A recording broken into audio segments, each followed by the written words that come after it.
दोस्तों, आज की कहानी बहुत ही ज़्यादा खूबसूरत है।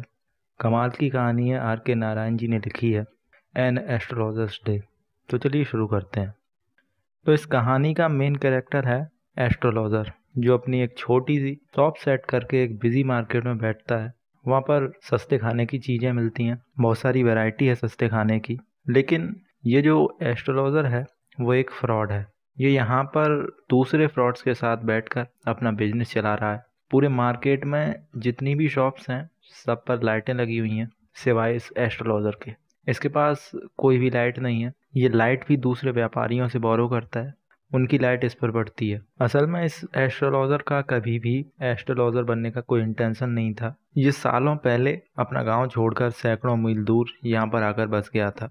इसके पास ना कोई प्लान था ना कोई पैसा, और फिर यहाँ आकर ये एस्ट्रोलॉजर बन गया। यहाँ ये अपने विजडम का यूज़ करके अपने कस्टमर्स की प्रॉब्लम्स को गिनवाता है, उनको कंफर्ट करने के लिए उनको एडवाइस देता है। बिल्कुल वैसे ही करता है जैसे थेरेपिस्ट करते हैं। ये लोगों को वही चीज़ बताता है जो वो सुनना चाहते हैं। लोग आपको गलत समझते हैं, लेकिन आप अंदर से बहुत साफ हैं, आपकी मजबूरियां हैं। ऐसे ही सेम डायलॉग मारकर ये सबको कंफर्ट फील कराता है, और लोगों को इससे कंफर्ट फील होता है और इसको पैसा मिल जाता है। हालांकि ये एक फ्रॉड का वाला काम है, लेकिन अच्छी कट रही है। इसका पूरा दिन ऐसे ही निकलता है। तो एक शाम के टाइम पर जब सारा मार्केट खाली होने लगता है, लाइट्स वगैरह भी कम हो रही थी, ये एस्ट्रोलॉजर भी सोचता है चलो भाई आज के लिए बहुत है, अब घर चलते हैं। तभी ये देखता है एक स्ट्रेंजर यहाँ पर घूम रहा था। अंधेरा काफ़ी था तो इसे उसका चेहरा साफ साफ नहीं दिखाई दे रहा था, लेकिन इसके दिमाग में आता है कि ये मेरा एक और ग्राहक बन सकता है। ये उस आदमी को बुलाता है और बोलता है कि आओ, मैं तुम्हारा भविष्य बता देता हूँ, आओ बैठो। तो वो बोलता है कि तुम जाओ, तुम क्या मेरा भविष्य बताओगे? तुम कुछ भी नहीं जानते मेरे बारे में, तुम कुछ भी नहीं बता सकते। तो इन दोनों में सौदेबाजी हो जाती है कि चलो ठीक है, अगर तुम मेरे बारे में बता दोगे तो मैं तुम्हें इतने इतने पैसे दूंगा। तो वो मान जाता है, और ये भी बोलता है कि अगर तुमने मुझे ठगने की कोशिश की तो मैं अपने पैसे सूद समेत वापस ले लूँगा।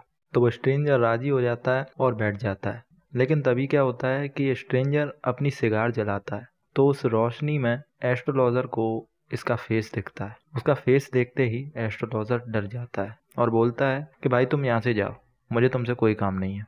लेकिन वो उसको पकड़ लेता है और बोलता है कि तुम्हें ऐसे तो नहीं जाने दूंगा, तुमने मुझसे शर्त लगाई है, बैठो और मेरे बारे में बताओ। अब वो क्या बताए? वो वही सब बताने लगता है जो बाकी सारे कस्टमर्स को बताता है। तो ये आदमी बोलता है कि इसमें तो कुछ नया नहीं है। वो बिल्कुल सेटिस्फाई नहीं होता। तो अब ये एस्ट्रोलॉजर प्रेयर करता है और बोलता है कि तुम्हारा नाम गुरु नायक है। सालों पहले किसी आदमी से तुम्हारी लड़ाई हुई थी। उस आदमी ने तुम्हारी छाती पर हमला किया था और तुम्हें मरता समझकर वो वहां से भाग गया था, और उसे आज भी तुम ढूंढ रहे हो बदला लेने के लिए। सही कहा ना? तो गुरु नायक हैरान हो जाता है, कमाल की पावर है, अरे वाह, तुमने तो यार एकदम सच बताया, अरे वाह। तो अब गुरु नायक एस्ट्रोलॉजर को पूछता है कि चलो तुमने इतना कुछ बता दिया है तो मुझे जल्दी ये भी बताओ कि वो आदमी कहाँ मिलेगा, ताकि मैं उससे अपना बदला ले सकूं। तो एस्ट्रोलॉजर बोलता है कि गुरु नायक, तुम बेकार में उस आदमी को ढूंढ रहे हो, क्योंकि वो आदमी कुछ महीने पहले ही गुजर चुका है। एक ट्रक के नीचे कुचलकर उसकी डेथ हो चुकी है। ये बात सुनकर गुरु नायक बहुत ही ज़्यादा फ्रस्ट्रेट होता है, लेकिन फिर सेटिस्फाई होता है कि चलो उसकी बहुत बुरी मौत हुई, ट्रक के नीचे कुचलकर वो मरा, बहुत अच्छा रहा। तो गुरु नायक उस एस्ट्रोलॉजर को पैसे देता है और वहाँ से चला जाता है। इसके बाद एस्ट्रोलॉजर उठता है, अपने घर जाता है अपना सामान समेटकर। काफ़ी लेट घर पहुँचता है, अपनी वाइफ को पैसे दिखाता है कि देखो मैंने आज इतने इतने पैसे बनाए।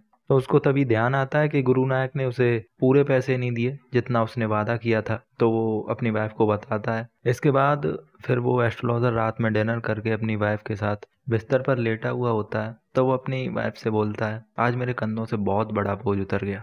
सालों पहले मैंने एक आदमी पर गलती से अटैक कर दिया था और उसको मरता छोड़कर वहां से भाग आया था, जिसकी वजह से मुझे अपना गांव घर छोड़कर यहाँ आना पड़ा। फिर मुझे यहाँ पर एक नई लाइफ शुरू करनी पड़ी और फिर मैं एस्ट्रोलॉजर बन गया। लेकिन आज तक दिल में एक बोझ था कि मैं एक मर्डरर हूँ। लेकिन आज उस आदमी को जिंदा देखकर बड़ा सेटिस्फाई हुआ कि मैंने आज तक किसी की जान तो ली नहीं कम से कम। इसके बाद वो सो जाता है। लेकिन दोस्तों, अभी भी मुझे ऐसा लगता है कि इसके मन में एक बोझ तो है कि गुरु नायक ने इसे पूरे पैसे नहीं दिए।